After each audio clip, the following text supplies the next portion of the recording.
আল্লাহ রাব্বুল আলামিন রমজানুল মুবারক সম্পর্কে আবার বলেন, তোমরা স্বাভাবিকভাবে রমজান ব্যতীত অন্যান্য সময়ে যদি কোরআনুল কারীমের থেকে একটা অক্ষর পড়ো, কয়টা অক্ষর? একটা অক্ষর পড়লে 10 নেকি, কয় নেকি?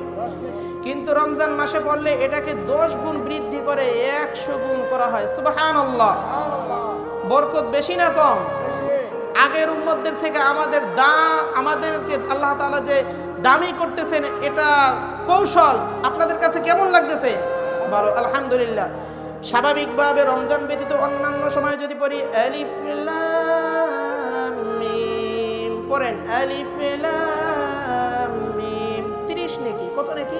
30 নেকি। রমজানুল মুবারকে পড়লে 300 নেকি। আলহামদুলিল্লাহ।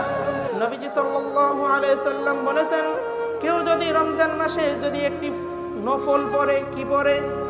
সেটা ফরজের সমান। আওয়াজ করে পড়তে হবে।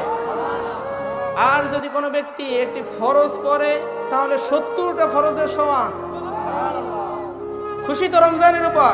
আল্লাহ তাআলা যে টেকনিক, এটার উপর তো আলহামদুলিল্লাহ আমরা সন্তুষ্ট।